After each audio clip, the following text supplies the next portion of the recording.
Hey guys, Scott here. Just a bit of a quick response slash rant video today about the Dead by Daylight community. So this happens like anytime I see an outsider talking shit about the community. It's kind of like that really silly mindset of like, hey man, fuck you. You don't get to make fun of our shitty community. Only we get to do that. It's like a little silly, but like every time I see that happening from like, someone that's like outside the community, I get a little defensive for it because I think a lot of people that don't play this game or they tried it once for like a day or two, they very often conflate entitlement with toxicity. And I want to talk about those two things. I've talked about these kind of in the past, but this just came up again and people are talking about it on Twitter now. So I want to kind of reiterate some of the points I kind of forgot to say last time. So I think a problem is people don't understand the difference between toxicity and entitlement. Entitlement is what a lot of people do bring up, and that's basically what this guy says in this tweet here. He basically goes over, the made-up rules, and if you don't follow the made-up rules, then people get mad at you, which is obviously a very silly and ridiculous thing, which, I think most people would agree with that. But toxicity is a different thing. Someone just saying, you face can't me, you suck. I don't consider that toxicity. Toxicity is like people telling you to kill yourself, taking shit outside of the game. And again, I'm not saying this doesn't happen in the DBD community, but it doesn't happen disproportionately more than any other multiplayer game. And as someone that has played Dota for over a decade, I can assure you, I am 100% sure Dead by Daylight does not have the most toxic community out there. I would say it's relatively normal. It's not really better or worse than any other multiplayer game with a lot of competitive aspects to it. It's just kind of normal. Now, again, there are people every once in a while that take it outside the game to ridiculous levels. But again, as someone that has been playing games on the internet for almost 30 years now, I can tell you DBD is really not a huge outlier in terms of toxicity. It's very standard. But again, back to the main point. People very often conflate entitlement with that. And I want to talk about that entitlement thing. Because a lot of people that are outside the community, and I guess a lot of people that are inside the community, cannot seem to understand why there is such an entitlement problem with DBD's community. And there is one. I'm not going to pretend there's not. But they seem to not really be able to grasp why that's happening. And they've how's this game lasted 10 years and people are like still having these made up rules and stuff. As a quick aside, I also want to say, I don't know why people act like Dead by Daylight is the only game that has these made up rules. Every game that exists has these made up rules. Like, I don't understand why DBD gets so much shit for having, a rule book that doesn't actually exist, but people expect you to follow. Like camping. The camping literally came from shooters. Like, these things have existed in every single multiplayer game over the course of existence. The most recent multiplayer shit I did was Elden Ring PvP. That game has even more rulebook shit. There's so many made up rules. Like, you have to bow when you're invading before you do that. Oh, you have to wait until, if you're a red, you got to let these two people fight. Like, what the fuck are you talking? Just kill the host. Like, there are made up rules in every game I've played in the past 30 years. So I don't know why DBD gets so much shit for having this made up rulebook when that exists in every single game. Even in more competitive games, Dota, for example. There are certain heroes that if you pick, you can't go middle. You're not allowed to go middle with this hero. And it's not like there's an official ruling for it, but if you do it, everyone will call you a fucking idiot until you kill yourself. So it's not like there's just only DBD has this. I don't know why people act like DBD is the only game that has these made up rules. It might be because people are more vocal about it, I guess, maybe. I don't really know because, again, every game I played has this. But in terms of the entitlement, the main reason that everyone seems to not be able to figure out that this exists is due to the asymmetry. Every comparison that people from the outside make, they're just bad comparisons because the game is asymmetrical.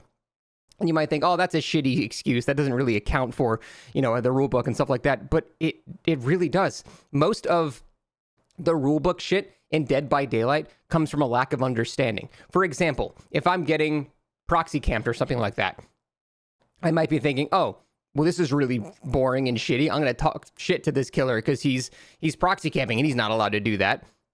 Now, you would only say that if you've never played killer before. And you can't understand that he might be in a scenario where this is the only option he has to win. He might have one gen left and you might need to die pretty soon or he's going to lose the match. But if you don't play killer, you'll never be able to understand that reasoning and you'll just be entitled. This is why I very often say that you really should just ignore people's opinions about the game if they don't play both sides. Obviously, I'm just talking about balance and things like that. In terms of like having fun and stuff like that, if someone says X killer is not fun or whatever, I mean, that's fine. They're allowed to have that opinion. But in terms of balance, if people do not play both sides, at least with some regularity, you should just discard their opinions because they're just not going to be able to understand the difference. And that is really, it's so simple that is the main reason a lot of people think that DBD has a more entitled community. It's just the asymmetry. The asymmetry leads to people playing only one side, which leads to a lack of understanding about the other side, which leads to people not getting why people might have to do less than savory tactics in order to win. Now, there's the other side of this too, where people are like, you know, slugging for the 4K at 5 gens with Blight, like on a comp setup or something like that. And those, I can agree, that's stupid overkill. But for the most part, most of the entitlement in this game simply comes down to people not playing the other side, or at least not playing enough of the other side to develop empathy for the things that they might have to go through. And this is not just killer-sided, this is not just survivor-sided. Like for that example I gave where a survivor might be getting camped and they think that is, you know, really unfair or something like that. The exact same thing could happen to killer. Like, you know, if a survivor runs to a really busted setup and you're playing Blight or something like that, and you're just bitching at the guy for sprint bursting to a, you know, a busted setup, there might be nothing else in the area, or the other pallets are gone, or he's going against the fucking Blight, who's very scary to go against, so he's going to use the resources he has. Like, this, it doesn't matter what side you're playing on.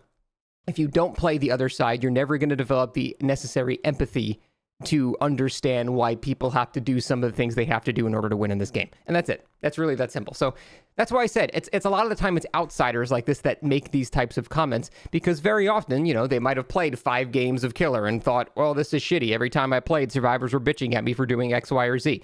And that's it. And if they play just survivor, they might think the same thing in the other side. And again, there's no mystery here. That's why the entitlement in this game exists. I really kind of wish there was some incentive for people to play the other side, the side they don't play nearly as much. And, you know, DBD could do something like that to fix that. They could make it so every 5 games you play of X side, the other side gets a 5 times blood point bonus or something like that. Some insanely high amount that will basically force you to play the other side while not penalizing you if you truly do not want to do that. But you make the reward so juicy that people actually want to engage with it. If you do something like that, you have this scenario where people are actually finally having that empathy, because even if they don't realize it, over time, they're going to start picking up these types of scenarios where they're going, okay, I understand why people are doing this now. I understand, you know, that's why this is happening. I can deal with it a bit more. I can accept that. It's not this person being an asshole. I'm like, oh, okay, I get why he has to do that. X, Y, Z is about to happen. So just simple shit like that. Just a simple incentive to make people play the other side like that, I think would do so much for the entitlement in this game. And then really when it comes down to it, there really wouldn't be much left to complain about in this game's community. 99% of the toxicity that might happen, even though it's kind of infrequent, can be fixed by clicking the post-game chat button. You can just close that window. You literally don't have to see it ever if you don't want to. You can't do that on League or Overwatch or Dota or any of these games. You are going to have people yelling at you a voice chat, calling you slurs, telling you to kill yourself. If it's not that, it's going to be in the typed chat. That's why those games are more toxic. Anyone that thinks DBD is more toxic than those games, you're wrong. I don't know how to, again, I have played Dota for over 10 years. I can just say that opinion is simply incorrect. You might be confusing toxicity with entitlement, and that's fine, and I'm hoping I'm explaining the difference there, but it's just simply not more toxic. Again, I understand every once in a while you'll have some psycho taking shit outside of a game, blah, blah, blah. That happens in every game. It's not more. The most I would argue is it's just the same or something like that. So that's the end of the rant. Anytime I see something like this from an outsider, I always get a little defensive about it, but hopefully, I don't know, I made something positive out of this for a suggestion that the devs can do just to make it a bit better. But that's it. Thanks for watching. See you next time.